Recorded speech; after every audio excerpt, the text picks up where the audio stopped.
Hi hello नमस्कार, स्वागत आहे तुमचं आजच्या एका नवीन व्हिडिओमध्ये. आणि आज ना बटाटा साबुदाण्याच्या पापड्या, तर त्यासाठी ना इथे बटाटे उकडलेले आहेत. तर ना इथे बटाटे वगैरे उकडून घेतलेले आहेत मी. आणि इथे तुम्ही बघू शकता 3 किलोच्या पापड्या मी आज करणार होते. तर त्यासाठी 2 कुकरमध्ये बटाटे असे लावून घेतलेले होते. आणि ते छोट्या कुकरमधून ना असं पाणी बाहेर पडलेलं होतं बटाट्याचं, तर तेच दाखवत होते. तर त्यासाठी ना मी गॅस वगैरे स्वच्छ करायच्या अगोदर ते लावून घेतलं होतं, कारण मला माहीत होतं छोट्या कुकरमधून बाहेर येतं म्हणून. तर मग त्याच्यानंतर मी स्वच्छ करून घेतला किचन ओटा वगैरे गॅस, आणि मग स्वयंपाकाला लागले. तर अगोदर ना स्वयंपाक करून घ्यावा म्हटलं, कारण परत पण ना ऑलरेडी जरा थोडा उशीर झाला होता. ठरवलं होतं खूप लवकर करूयात आपण आणि मग बाकी सगळे कामं करता येतील, पण ना नाही झालं, लेट झालं थोडं. म्हटलं आधी स्वयंपाकच करून घेऊयात आणि त्याच्यानंतर पापड्या करूयात. तर इथे ना मी जेवणामध्ये ना आज मटकीची उसळ बनवली होती, आणि त्याच्यानंतर शेवग्याच्या शेंगाची तर पातळ भाजी बनवली होती.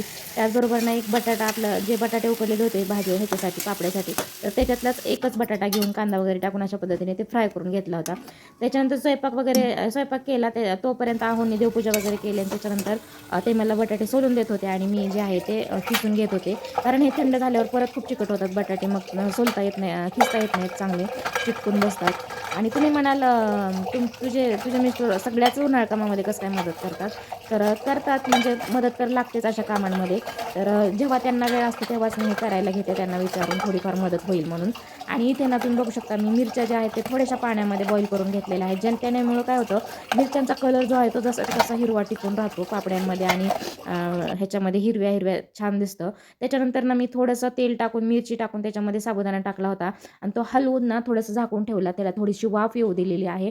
आणि नंतर ते मिश्रण जे आहे ते, म्हणजे ते थोडासा शिजला जातो ना साबुदाणा, तर चांगला खुसखुशीत होतो. आणि त्याच्यानंतर मग ते मिक्स केलेलं आहे इथं बटाट्यांमध्ये, आणि बटाट्यांमध्ये टाकून मीठ वगैरे टाकून ते सगळं असं छान मिक्स करून घेत आहे. साबुदाणा जे आहे ते मी आदल्या दिवशी रात्री ना थोडासा भाजून ना वाटून ठेवला होता, ओबडधोबड वाटला होता मिक्सरवरती. आणि त्याच्यानंतर ते जी पावडर होती, तर ती पावडर अशी ओल्ली होईल इतपत त्याच्यामध्ये पाणी टाकून भिजवून ठेवला होता रात्रीच. आणि मग सकाळी त्याला थोडंसं वाफ येऊ दिलेली आहे.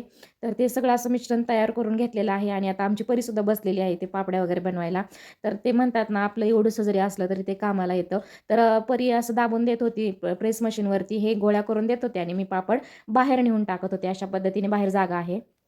तर बाहेर ना तिथे थोडंसं कंपाऊंड आहे आणि तिथे आतमध्ये जागा आहे, तर मग मी डायरेक्ट तिथंच नेऊन टाकत होते.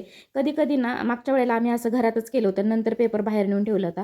पण यावेळेस मी म्हटलं मी बाहेरच नेऊन टाकते. आणि अशा पद्धतीने परीला पण मज्जा येत होती पापड्या करायला. तर अशा पद्धतीने आम्ही तिघांनी मिळून छान अशा पापड्या केलेल्या आहेत. तर कशा वाटल्या तुम्हाला या पापड्यांचा व्हिडिओ ते मला कमेंट करून नक्की सांगा. आणि आजचा व्हिडिओ पाहिल्याबद्दल आपले खूप खूप आभार.